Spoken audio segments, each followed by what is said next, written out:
that comes from this startling new paradigm that we had to adopt that was driven by anxiety. So anxiety is a very powerful memory tool. Your brain doesn't want to have to experience that thought of possibly dying.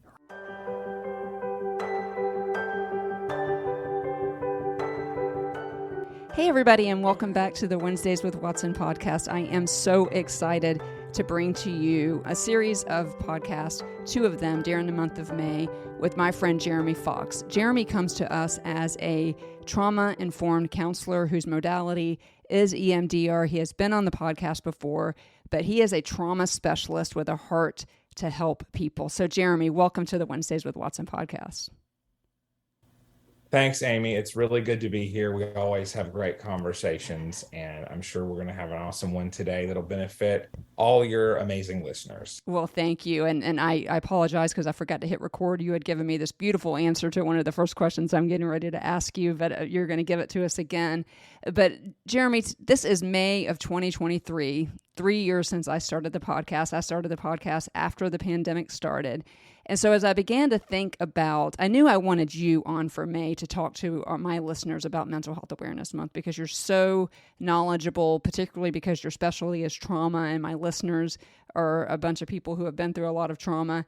And today we're going to talk about really how we all have that in common. And so as we were putting together the episode, we talked a little bit about doing an episode on how the pandemic has affected the mental health of those of us living, at least in America. And so I want to start off by asking you, and you answered this question beautifully a few minutes ago, about those early days when the pandemic happened. We all went on lockdown. I think you said you were in Colorado at the time, and suddenly therapists like yourself had to find a way to still see their clients without spreading COVID. And so can you talk to us a little bit just right out of the gate, because I don't think that we really think of this very often from a therapist standpoint, and you are here today, by the way, for educational purposes only, but we don't often think about what it must have been like as a therapist when everything shut down and you've got a docket full of people that you're supposed to be seeing. And so talk to us from your perspective, because we had to do the ultimate pivot for everything, but as it pertains to mental health, we had to ultimately pivot. Can you talk to us about those early days and the challenges and kind of how you handled it as a therapist? Yeah, absolutely. So for one thing, I never really thought about the fact that being a therapist is a job with such a capacity to transmit illness. Like if you think about it, it's a little bit bizarre to think about that, but I was seeing sometimes 6 clients a day, 7 clients a day in and out of my office. Think about that. If someone was sick or gave that to me, think about what a massive vector for transmission that would be. So when COVID hit, I think all of us in the mental health and healthcare in general professions began to think of these kind of scenarios, like if someone comes in coughing or something. Now, remember, let's go back to March 2020. Because I remember that vividly when we were just hearing about the COVID cases increasing exponentially. So I was living in Colorado and I was working in a community mental health care setting. So a clinic with multiple locations. And at that point, whatever the clinic decided was going to be what I had to go with. So, and when COVID began, we didn't have any guidelines yet. It was kind of business as usual until mid to late March. At the beginning of April is really when some new guidelines came into play, right? So we began to do Zoom therapy only with clients. And if they couldn't work Zoom, well, we would have to get on the phone with them, teach them how to do that. And some clients were not as technologically savvy as others. And so they had to use Zoom or the phone. That was it. There was no capacity there for leeway, no debate on that. And I had people really confused about wanting to meet. And I had to say, I'm sorry, that's not, just for safety reasons, it's not going to work. So as a therapist, a massive pivot. Now, as a millennial therapist, that my answer is going to be somewhat different. Yeah. Someone who hadn't used Zoom. So funny you bring this up. I started podcasting a little earlier and doing some interviews and things like that before 2020. So I already knew how to use Zoom to a large extent. Thank God I did, because then I would be teaching myself and clients at that Right. point if I didn't. So, but still, people didn't have computers. People didn't have the kind of computers that could use Zoom, didn't have smartphones. Like these were things that we just didn't have to consider if clients had a phone, had a car, and or a way to get on the bus, or so if they used public transit or their own transportation to get to therapy, that was it. Zoom wasn't even used in Colorado that much, like at agency settings for billing purposes in blizzards, because guess what? Insurance didn't really have those codes built in. It didn't really have the stuff for teletherapy baked into it. And so one good thing that's come out of the pandemic for mental health care is that if people need remote care, that often will be covered easier. There will be, now not always, and I think it's within reason that you have to use. I think there's something about in-person care that often works really well. There's no buffering, right? There's no Right. connection issues unless you just aren't having a good conversation, right? But there's no technological issues in person. So I think that transition for me was one I had to walk a huge caseload of clients through. If I'm sorry, this is what we're going to do now, because it's better than you contracting an illness or giving it to me and me giving it to tons of other clients, because there was no vaccine, there was no anything at that point. We were dealing with an unknown virus, working in a profession where we were exposed and exposing ourselves to tons of clients, where if we got sick, that was it. We would have exposed dozens of people at a time. Right. Yeah, it was not ideal. Great way to put it. It was not ideal. I am grateful that it seems that some of the laws and insurance companies have kept with being able to do therapy over Zoom. But you bring up so many good points, access to internet signal, access to hardware, access to the knowledge of being able to do it. And you also brought something up that I thought was interesting, that it was not particularly effective for those diagnosed with ADHD. Can you explore a little bit on that for me? So ADHD, yeah, that's a great point. People with ADHD can often struggle with maintaining focus on screens. And I had clients just firsthand tell me that it was therapy over the computer is very much like watching a video or something, or like homework, or really schoolwork, classroom work. So for teen clients and young adults who, again, so they moved all Zoom stuff, and they were being charged by many institutions the same as they would have for in-person stuff, which is its own debate right there that we can Sure. talk about. Like without, like, is there something lost in the Zoom presentation? Well, apparently not to many schools, at least according to their finances.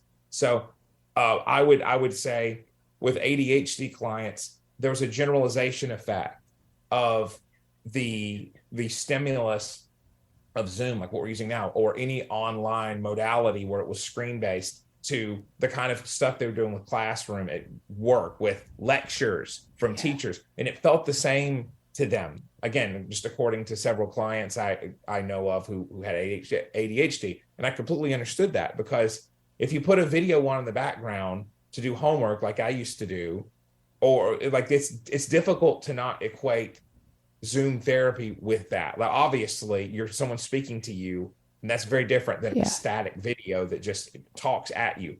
But not having that immediate face-to-face three-dimensional interaction, right, where you're seeing someone in person and you're keeping your focus on them, there's something lost there. And even like you can't walk with your clients or do something that's more kinesthetic on the computer. Like, and we know that bilateral eye movement, not even just with EMDR therapy, but with moving forward, right? There's an Andrew Huberman video about this. Like it signals to our brain, the bilateral eye movement, side to side, that's all that means, bilateral, that we're moving forward. And I think there's less of that required when you're on a screen. The Yeah. tinier the screen is, you can keep your eyes static, and you get what happens then, boredom for ADHD clients. So we're asking a lot of them to do Zoom classes all day and take notes and be talked at. And then on top of that, to do Zoom therapy, I think. Again, though, I mean, what was the alternative? Places Right. didn't want to get sued potentially for others getting COVID. The vaccine hadn't come out, so you couldn't put it on that and say, well, if you're not vaccinated, that's what happens. So instead, what happened was places took on the burden themselves. Like, well, we don't want to expose people, so you're not allowed in. You got to do Zoom stuff. Sorry. Again, I understand it, but the side effects are something Yeah. that we can point to and say, well, in the future, this is something maybe that we need to think about.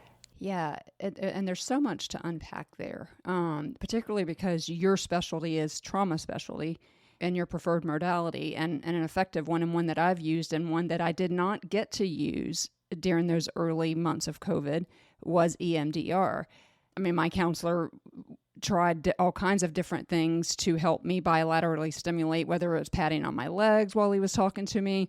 But there is no question that during those early months of COVID, that we as a country, we as in the mental health profession, we did the best we could, but unfortunately, it was not good enough. Now, I don't know what we could have done differently, but the fact of the matter is that we know, just based on opening our eyes, that this country, this world has been traumatized by the COVID-19 pandemic and by everything after that. And I'm talking George Floyd, and I'm talking turning on our news today that, every day you're turning on the news and you're seeing something in our country that is triggering to even people who don't have trauma, right? And so I want to dive into that a little bit, and I want to go back to basics just for a second, because this is Mental Health Awareness Month. You are the specialist, in my opinion, on this. So let's first talk about the actual definition of trauma. So you are a trauma specialist, and we are going to talk about in a few minutes how all of us have been through trauma. But let's first talk about, because trauma, the words trauma, triggering, they're all very buzzwords right now, and I kind of wish that we could figure out a different way to say things, because a trigger is a trigger, but a trigger is a trigger when it comes to PTSD in particular, right? So I think some of these words have been used too much, but so somebody will be like, I'm traumatized, and because somebody took my parking space. That's not what we're talking about here. Can you tell us, at its bare bones, what is trauma? Absolutely. So there's several different definitions that we could go from. One of them is too much, too soon. That's something. I know Janina Fisher is a really good person to look to for definitions. Peter Levine defines trauma as really composed of two parts of being immobilized and feeling endangered. And I use that definition quite often with clients because it's really a formula for what we do to get out of it. So you look at, riding a roller coaster by choice, okay? So you're restricted, but you know that it's a safe ride, so you're not in danger. If you get in an elevator and you don't have an elevator phobia, you're restricted, but you're not in danger, right? Or if you think about this, if you're in a situation where you're in danger but you can flee and you fled the situation, well, statistically you're much less likely to contract PTSD. So we know that an escape route is something that offsets prevalence of trauma. So when you are immobilized, though, and something's done to you, or you're afraid for your life, or you witness other people harmed, right? That is a traumatic event. So you can use that definition in many situations. You can use it for a single episode trauma like car accidents. You can use it for systematic trauma and abuse that happens from a young age onward.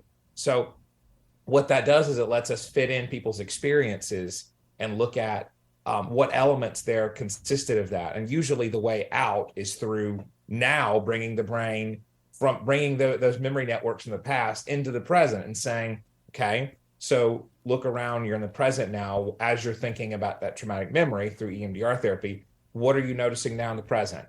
How continue to move your eyes left and right. And it's like, well, that brings the brain into the present, because that element of trauma makes people feel that traumatic aspect is feeling immobilized, feeling you can't do anything different, feeling like being trapped. Yeah. So it's Levine says it's an individual's capacity to respond to a perceived threat being insufficient. So leading to a state of helplessness and feeling overwhelmed. Now, I pulled that up. It's basically what I was saying, just expanded out. So anybody out there, listener-wise, who wants to learn more about what trauma is from an expert position, check out Peter Levine, Levine. He's just brilliant. I couldn't agree more. Yeah, I couldn't agree more. And it's interesting because what you just described to me is feeling immobilized or endangered. And so on March, let's call it 15th, 2020, we all turned on our TVs with the President of the United States standing in front of a podium saying, hey, I have asked all the governors in all 50 states to issue safer at home orders, whatever. I think ours was called shelter in place in Florida.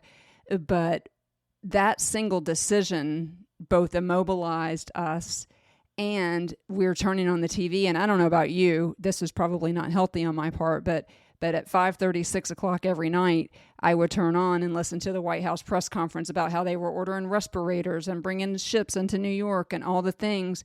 And so what you just described to me, when the COVID pandemic hit, we all were immobilized, and whether that be physically immobilized, like stay in your homes, or some of us may have frozen because those of us with trauma in our background, it probably completely freaked us out. But then we were scared. Like you said, we didn't know what we were dealing with. There was no vaccine. There was very little research on this particular strain of the SARS-CoV-19 virus. And so we were a nation gripped by fear. And you brought a term to my purview this morning that I thought was really interesting as we talk about this, and how we talk about, I think everybody listening to this podcast doesn't need me to read statistics that everything from suicide attempts to drug abuse to alcohol abuse, domestic violence, all the ills of society are exponentially up still, even though technically we're out of the pandemic. And so you brought this term to me called cultural trauma. And I want to park there for a second, because I don't think that it just refers to the COVID-19 pandemic. So talk to us a little bit about what cultural trauma is, and then we'll go from there.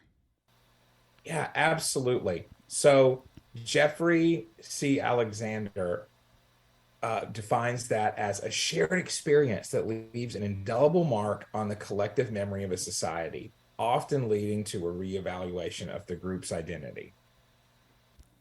We can expand on that and look at how that impacts people in different marginalized communities. Okay. Yeah. We can look at how that impacts people in the African-American community, in communities that have been maligned or been the subject of ridicule in different societies at different times. That's the original intent of that, because that definition is from 2004. Right. So clearly that's before COVID. And I've got one here from October of 2019, so a little bit. This one is cultural trauma is a related concept and occurs when members of a group feel that they have been subjected to horrendous events that leaves indelible marks on their group consciousness, forever making their memories and changing their future identity in fundamental and irrevocable ways. And that is from the American Psychological Association in 2019. So, subjected to horrendous events that leaves indelible marks on their group consciousness, forever marking their memories. Now, this forever marking their memories, when I read that part, so now we're talking about trauma's experience as a culture. Now, as you mentioned, you're a millennial. I don't know how old you were in September 11, 2001, but that was the first cultural trauma that I remember in my adult life. And when I look at this definition, forever marking their memories and changing their future identity, I'm not so sure about the future identity part, and we'll get to that in just a second, because I think that can be counseled out. But I remember obviously we all remember where we were on September 11th, 2001. And so that even fits the definition of cultural trauma that the world went through, because more than Americans died that day. And so, do you agree though that it changes us in ways that can't be unchanged?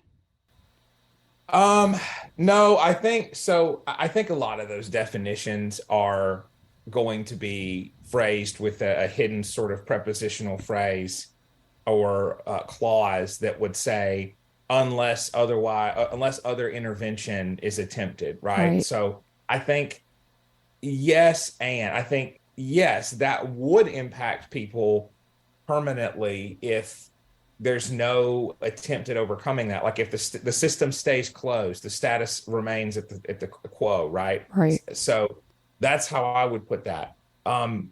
We can look at like future identity elements of somewhat learned helplessness. So we know from studies in positive psychology that if you leave an animal in a situation where there's no escape and you shock them. Like there's some terrible experiments out there, but and you have no escape, that when you finally leave an escape option, the animal has been so desensitized to that and has just accepted that there's no escape from the punishment that it won't attempt it. Right. So that's the change to the identity there. That's the future aspect of that, is that someone won't attempt to do anything different because they don't know that it would work.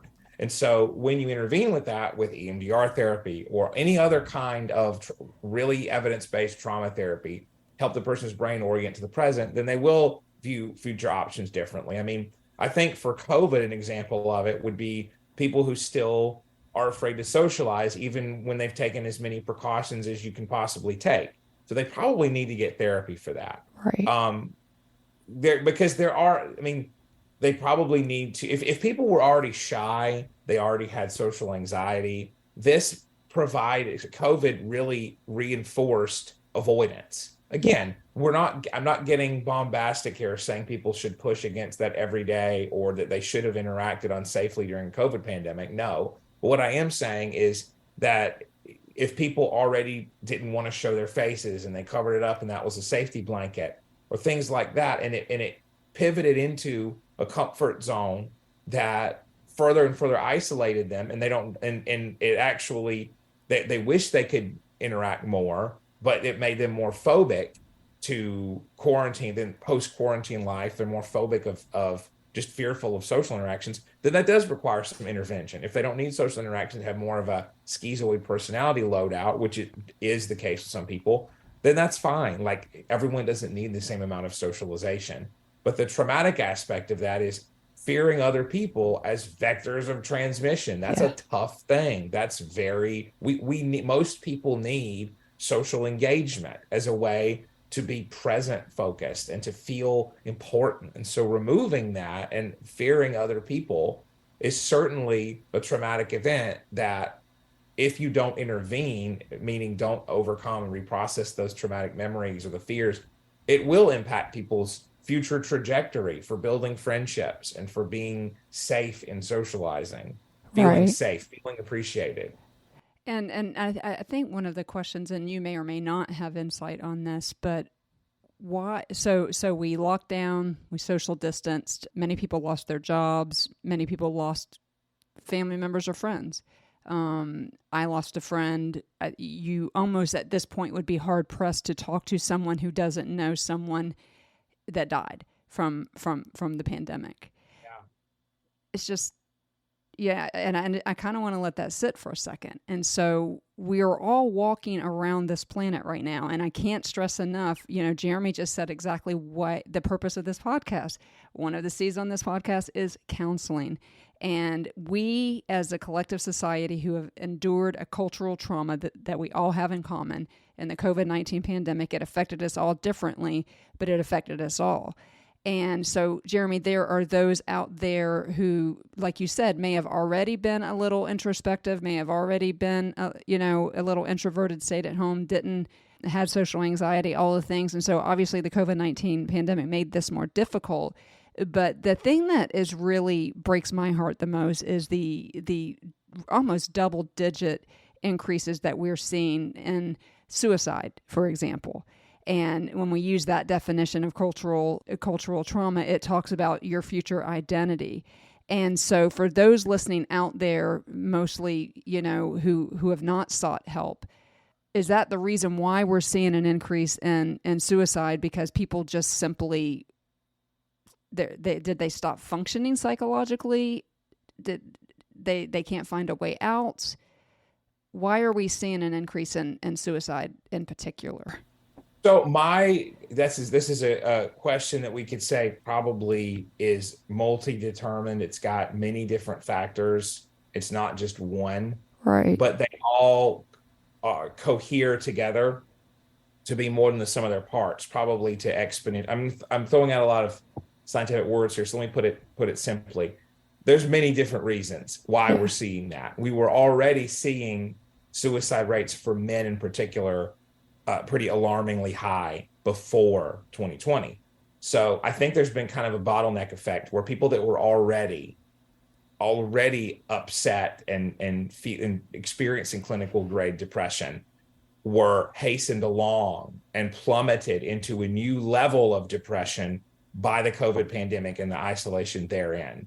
And post-isolation culture, where I think people were so depleted from continuous fight or flight, and that depleted what we could call surge capacity, which is a really cool term.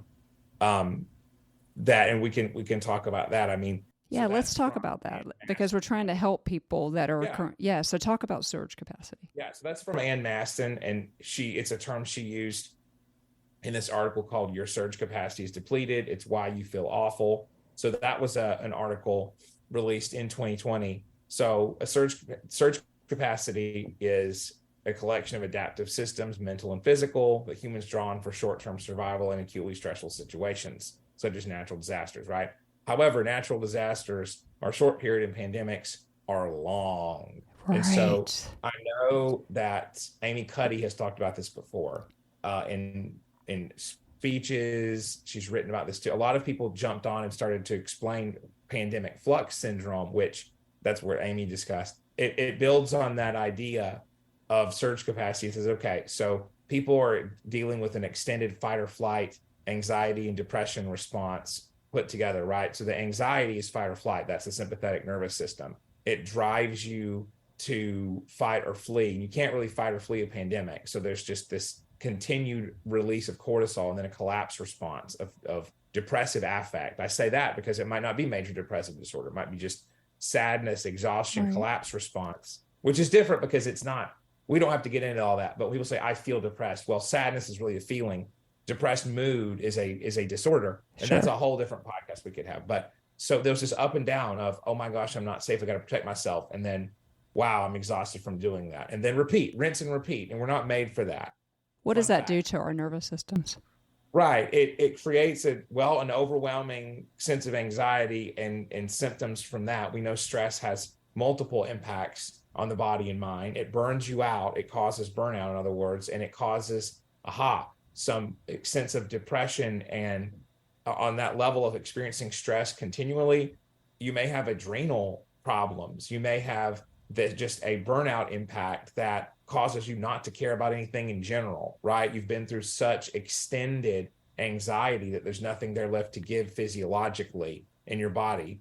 So your mind kind of is impacted by that as well. Obviously, that's an understatement. I mean, you look at people who have multiple episodes of adverse childhood experiences. The ACE study bears that out, and we won't have to get all into that, but it was a study done, it was longitudinal by Kaiser Permanente that showed that people who had early childhood experiences of trauma, the more they had, the more negative the prognosis for mental and physical health. Like autoimmune disorders are associated with early childhood trauma and abuse. So just think about this prolonged, and I'm not saying it's the same to quarantine as it is to be actively abused, but by the way, neglect is its own form of abuse. So if you're completely isolated as a single person in an apartment, let's say, however many millions that happened to, if Right. you're isolated and your only way of interacting or getting comfort was to hang out with your friends, and you're not allowed to do that, essentially, you don't feel safe doing it, that's a massive loss. Yeah.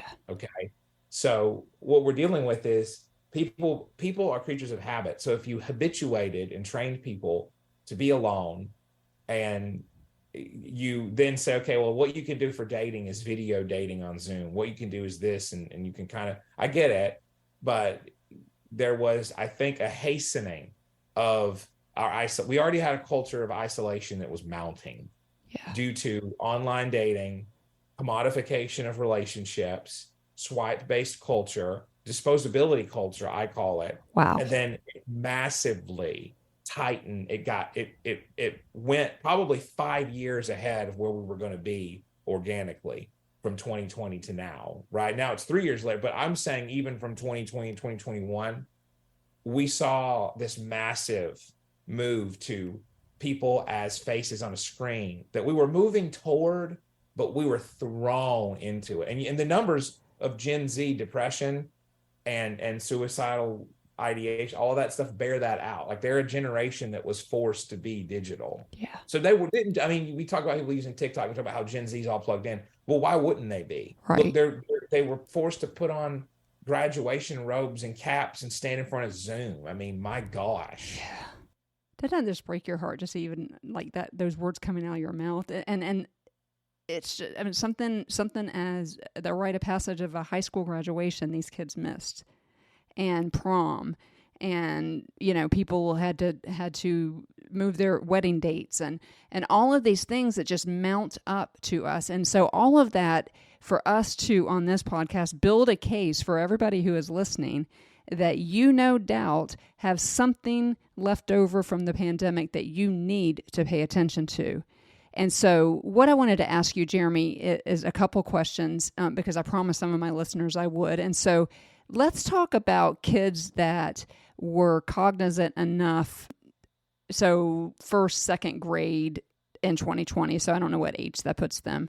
In Florida, they were back in school sooner, but in much of the country, they were shut down, put on screens, taken away from their friends, all of that. What does that do to the developmental brain of, let's say, because you brought up Gen Z, which I think is very what I wanted to talk about. And so, let's say from second grade right now, which means they would have had kindergarten at home all the way through middle school. What did the pandemic do to that age group, just based on what you know as a professional and where they are developmentally and the needs that were not met because of COVID? Great question. I mean, it's tough to know because there's so many different factors. A kid who was already precocious and social would have been impacted less than someone who maybe already had some developmental or social deficits compared to peers, right? So that would have been out of the gate a factor, and then that COVID would have just made it worse. So let's see. Well, facial recognition, people wearing masks, not being accustomed to seeing smiles from the mouth region, just the eyes. I know we had to adapt. People would say like, oh, you want to really smile with your eyes when you're wearing a mask, and that was something that people who were forward-facing employees were told to do in service industry. So that's one thing. So how would it impact it? Well, I want to give some hope, right? So, Yeah, but please do. it's like you say, in the past, we were told, putting kids in front of a TV was a way to rot their brains and it would lead them to not have social skills, those kind of things. So I think that's not necessarily true. If you see, like if you're watching a program that requires a lot of cognitive energy and something that's very learning heavy, something where you're learning some lessons, or it's literature based and you're seeing people's interactions. I mean, we notice other human beings' facial expressions. We have a lot of capacity for a lot of brain regions are active when we're noticing other human beings, right? With mirror neurons, that's an entire subject. So but with isolation from face-to-face interactions and not practicing those, that's going to be a problem for kids during those kind of rite of passage interactions with other children, where you learn to respond and share and engage in social practices that we take for granted. So when we move everything online, shyness is amplified in kids that already are predisposed to it. Okay. Inability to communicate and make common and form bonds with other children is amplified. So attachment styles come into play there. They do. So attachment styles it's an interesting one. So those can be changed. Really, that comes down to what has the parent put in place there? Does the child have a secure base? Because we know from Mary Ainsworth and John Bowlby that a lot of that's based on mother or primary caregiver attachment, right? So what is your relationship to your primary caregiver during COVID times? Does your mom or father or grandmother or aunt or whatever have a story time with you or talk to you? I mean, we could go back here, and for some hope, we can look at, it's a funny word from what I'm going to describe next, but like the orphanage, Romanian orphanage, not experiments because they weren't intended that way, but we know that kids that were neglected in orphanages don't have the same capacity for social engagement. Now, there's ways that can be alleviated and shored up and helped. But if you're during critical periods talking to your child, is absolutely essential for their neurocognitive development. So as long as that's happening and there are ways to buffer that incoming stress, which it's about resilience, Yeah. buffering that with doing something like taking a walk and naming the animals, doing something like incorporating technology and talking about a video that you watch, talking about what the kids are doing on a show, doing something to fire up the kid's brain to think of what you do in social situations, like real-time engagement. There's ways to make that up from parent to child in the meantime. But if parents are working and the schools are doing it, and all you can do is have interaction on Zoom, I don't know. I can't speak to Zoom lecture school. I can say that other kids are involved, and I think there's engagement there. Depending on the age, that's more or less helpful. But there is hope, because primary caregiver involvement there for attachment styles would definitely teach the kid that you can be safe, you're loved, and that's that foundation that attachment's built on. Now, they might be more awkward or feel more awkward talking to their peers, but they'll know, like, well, I'm loved, I'm cool, I can get through this, and they'll be likely to fail forward. Because I think that's what's lost by COVID, is to give everyone an excuse who didn't want to interact to not interact. Right. Yeah. And those that were already suffering from mental illness, particularly major depressive disorder, it gave them permission to stay on lockdown and stay inside and stay in dark rooms. Bingo. Yeah.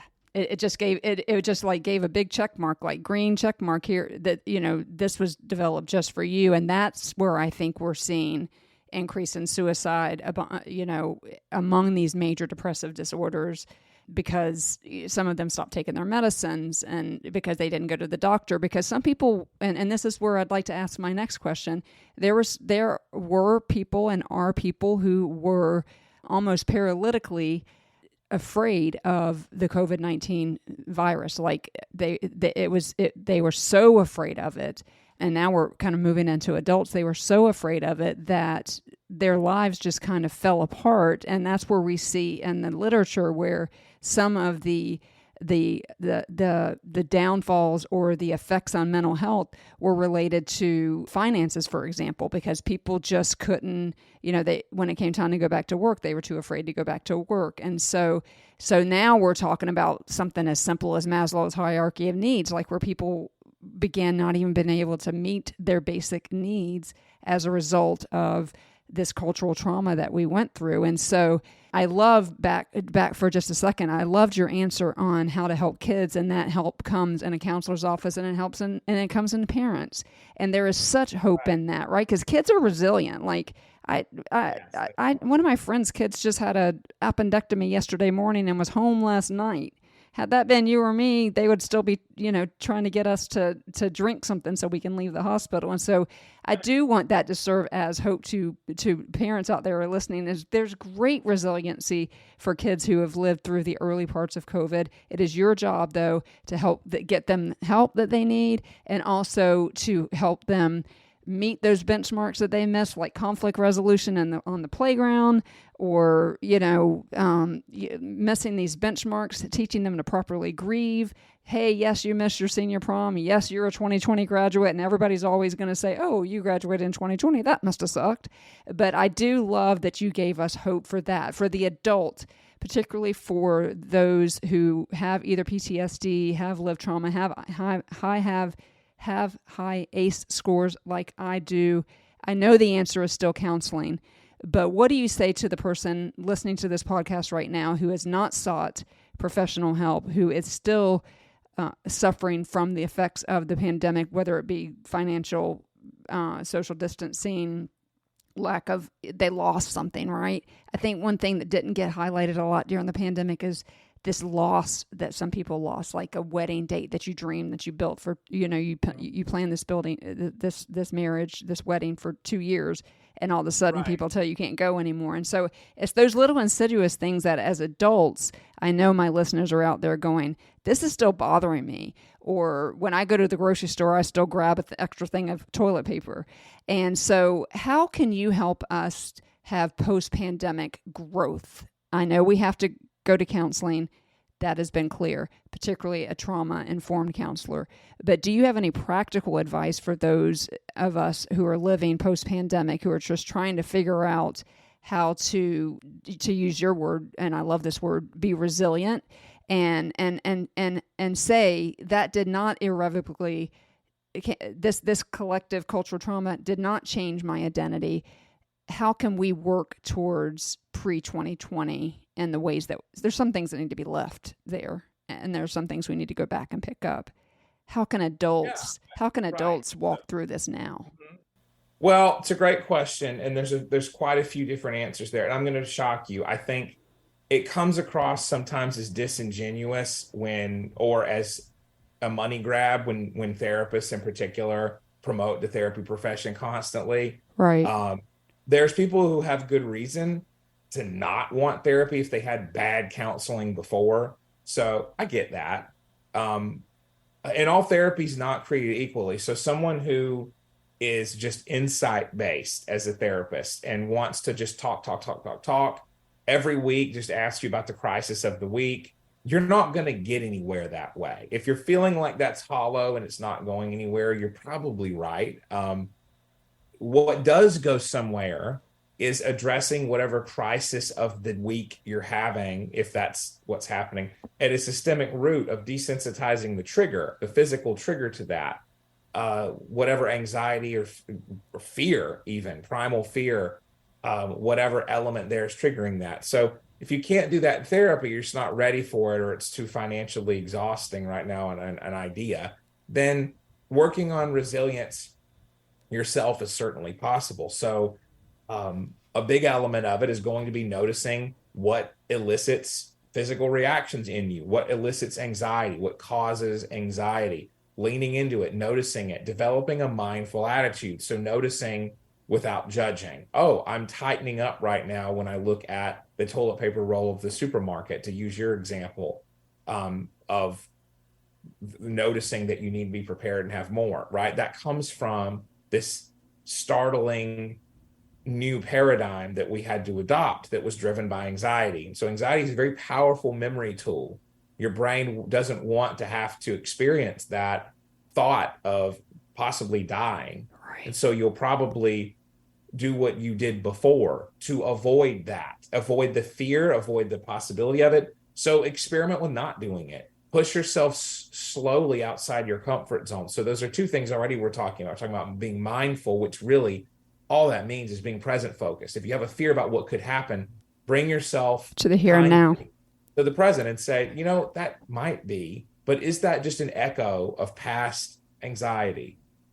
Is okay. If it is, I'm just going to distract myself right now, look around. Learn what relaxes you and what brings you a calm sense of determination, or a relatively calm sense of excitement. So not panic, right? Right. Remind yourself that anxiety and excitement are somewhat similar, by the way. Biologically, there's a whole field called anxious reappraisal therapy that has people repeat themselves, I'm excited, when they're anxious, and see if that new label can take. So that's cool. Behavioral activation therapy is a gold standard that I was breaking out with clients during the pandemic and after, especially. So it's an offshoot of cognitive behavior therapy, which is challenging maladaptive, meaning negative cognitions and unrealistic cognitions, and doing experiments to get outside of your comfort zone and testing those. Like, am I going to have an absolute meltdown if I don't get every word right at a public speaking event? And if you don't, it's like, oh, I taught myself that anxiety was overblown. Okay. And your brain catches to that. Wow. It's like when your brain catches up to that new experience. So that's something you can do in the here and now, is notice that you don't want to do something. Okay. Rate your mood beforehand. Like, oh, I don't want to go out with friends. I don't think that'll make me feel better. Go out, and then rate your mood afterwards. Be honest with yourself. Did I feel better after that? Even a little bit? Oh, then I'm not good at forecasting my emotional state in the future. By the way, people are horrible at emotional forecasting, is what it's called. We think that things are going to bring us more happiness than they do, or that we're going to be more sad than we really are over different things. There's research behind that. Wow. So I really encourage clients to start doing their own behavioral activation experiments. So give me an example of that, because you're fascinating me right now. Sure. An example of that would be what I just said about going out with friends. So people will say, I'm in a bad mood and I just want to be alone. Okay. By the way, very common, very wrong. So that amplified. We were just talking about this a few minutes ago, that it gave people who were already depressed, quarantine plummeted them into more isolation. And isolation is the worst thing for depression. One of the worst things. It's awful. So, but it's what we think is going to be good. It's what feels right, feels right. Yeah. That's not always true. Emotions don't always serve your best interests. Emotions are like a lot. You can have a smoke detector that goes off and it's telling you there's a fire there. And also the smoke detector can go off to tell you that you need more batteries in it. And that's Right. what emotions are usually when you're experiencing a mental illness. They're like depression is telling you there's a problem here. It's not telling you that you really need to be sad and all those things are true. So you cannot trust your emotions always. Again, we are bad as a species at emotional forecasting, at predicting how we're going to feel in the future. So a big thing is drawing on supportive socialization, laughing with friends. If you don't feel like it, then that you maybe should do it, Right. right? Like if your therapist is telling you to stay in your comfort zone longer than you should, that's not great. Like you need to get out of it, and not so much that you collapse and feel overwhelmed. That's the job of a responsible therapist, or for someone who is getting to know him or herself, is how much can I get outside of my comfort zone right now? Because I need to. That's the only way we grow, by the way, Yeah. is through new experiences and pushing outside of the negative mood. So with exercise, a huge one is to narrow how much you're going to work out based on what you think you can handle. So getting out and doing it, getting out and being at the gym, walking on the treadmill for 10 minutes. I don't care if it's 5 minutes. Get out there and do it if exercise is one of your goals, because it does release endorphins. It does cause an improved mood quite often. The research is so unbelievably clear. It's one of the biggest things we have in psychotherapy research is the impact of the impact of exercise on depression. We know it's massive. We know that physical activity and depression are inversely correlated. Wow. So exercise decreases depression, in other words, depressive symptoms. Okay. So that's not me saying it. It's years and years of studies and literature. So the biggest obstacle for you feeling overwhelmed when you can't do a lot of exercise, eliminate that, chunk it, make it smaller chunks of something that, and then see how you feel afterward. That is behavioral activation therapy. Wow. I love that. And I think that that's a good takeaway for adults. And so we talked about kids, we talked about adults. It's a good takeaway for those of you, and whether it's pandemic related or not, suffering from depression, anxiety, all of its friends, as I call it. And I know from personal experience about the exercise thing. I tell people all the time, like when I kind of get in one of those states where I am maybe what somebody would describe as depressed, though I don't, that's not something I think I clinically suffer with, but everybody gets down. And I will oftentimes, Jeremy, be sitting in my room watching YouTube videos and just like feeling really badly about myself and feeling really down. And this started during the pandemic because I'm an extrovert. I go outside, I do all the things. And I tell people all the time that the most important 25 steps that I could take are from my bedroom to my car and then to the gym. And it's just those 25 steps from my door to the gym that is the hardest to do. But man, once I get in that car and once I'm on that treadmill, you're right. The endorphins, which is just a fancy name for a chemical in your brain that makes you feel good, does kick in. And so as we are discussing and coming towards the end of this particular podcast of the effects of the pandemic, I think you have given my listeners you've given parents some good advice that you can mitigate. Kids are super resilient. They are way more resilient than we are. And so you can mitigate the effects of the social issues. You can mitigate the effects of the educational decline. Remember, guys, I'm a teacher, parents out there. If your kid is a year behind, it's not the end of the world. If they're 2 years behind, it's not the end of the world. The most important thing for you to establish with them is what Jeremy told us, is by using attachment styles and encouraging them to get out and do the things that we know are good for kids and that they lost during the COVID-19 pandemic. A lot of kids, I will tell you, Jeremy, that I live in Florida where nobody wears masks. But if I see a mask on, it's in two different generations. It's in the extremely elderly generation, which is a big portion of our population here in Florida, or it's Gen Zs. because Gen Zs are afraid of they're kids, right? They didn't have the adult brain to figure out. I mean, we couldn't figure it out. Like you said, when they were sending ships to New York because so many people needed hospital rooms, the adult mind Right. couldn't wrap their head around it. And so Right. there are Gen Z kids out there that are afraid, that may become germaphobes, may even turn into something like a obsessive compulsive disorder. But what you've done here today is given parents hope that they have everything they need and their skill set to bring their children out of this, in addition to therapy.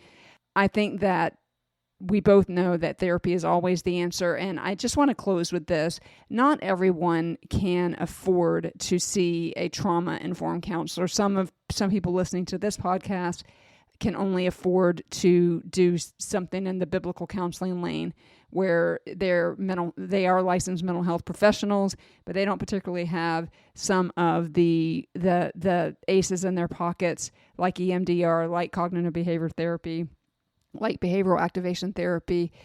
What do you say to that person that's like, look, I got $60 to go to my church counselor, but I want to get out of this activated state that COVID put me in?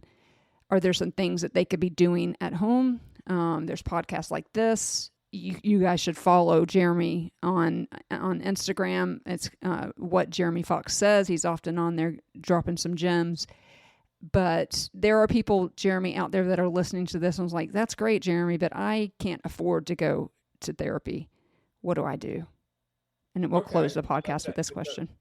Sure. There's a few different things there. For one, I would say don't give up hope, because I know in Colorado there were VAIL grants, and that stood for like victims something. It was an acronym. So that would pay for therapy. You can go on to Open Path Collective. You search that term and you'll find a website for reduced cost therapy that is like 50 to $60, I believe. I don't know if the price have gone up with inflation, but and there are people on there, by the way, who provide EMDR therapy. So there's different kind of things you can do. You can look for someone who was newly trained in EMDR. You can go to emdria.org and look for people who are basic trained and who work at community mental health settings. You can go look for community mental health centers in your area and ask if anyone there is trained in trauma-informed care and EMDR therapy. And a lot of those places will give you reduced cost services if you can prove that you have low income. And there are ways you can do that are solid.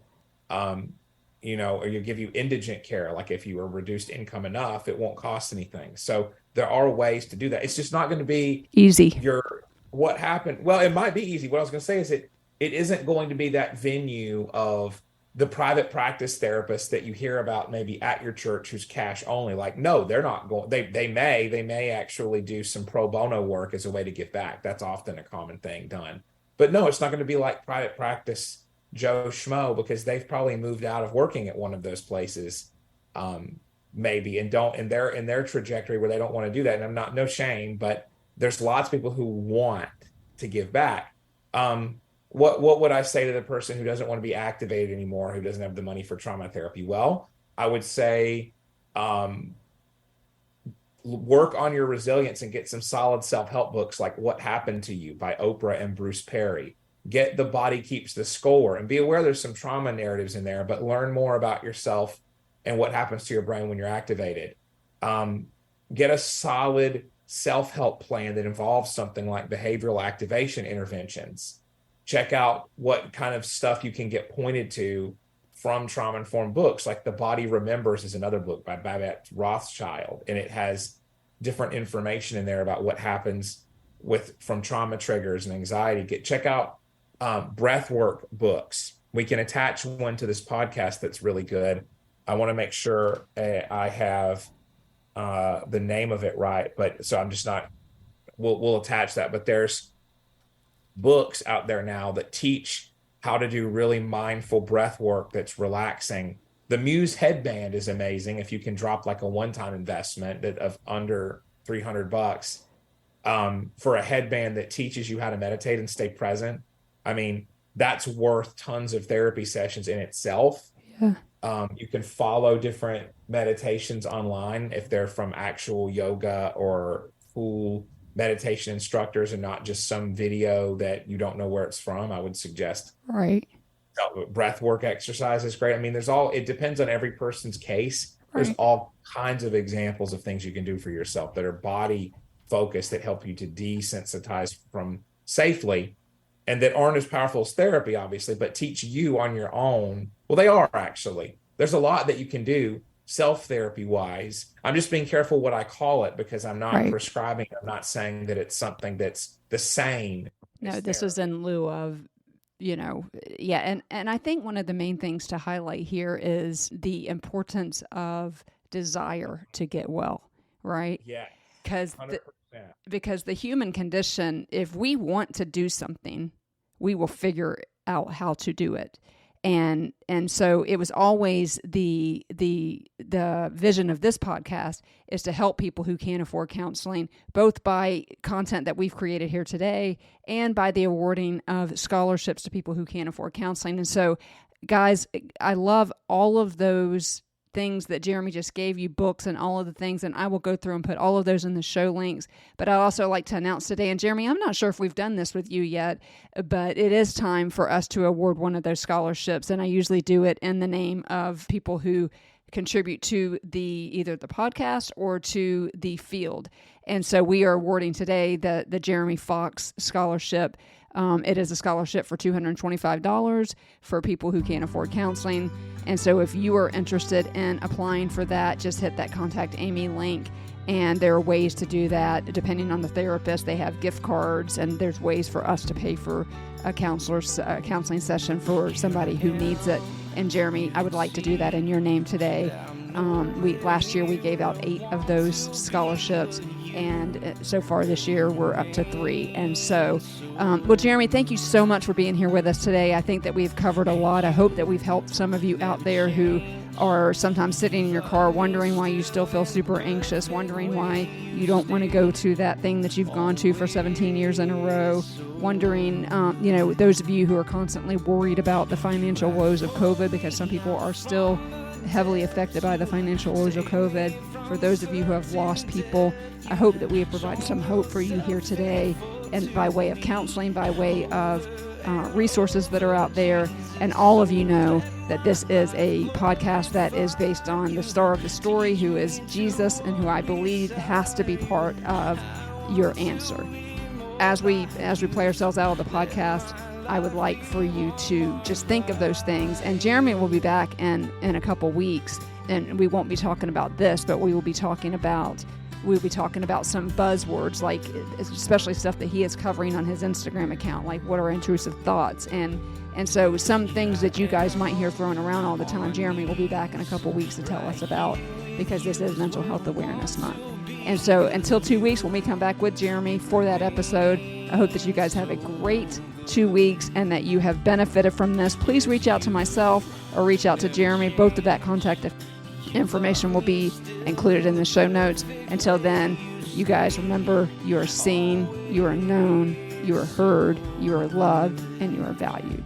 You have pulled me out from the depths. You have saved me from certain death. You have shown yourself faithful to me over and over, Jesus. So let my life glorify you and teach me to walk beside you. And I want to be more like you. So let my life be one marked by you.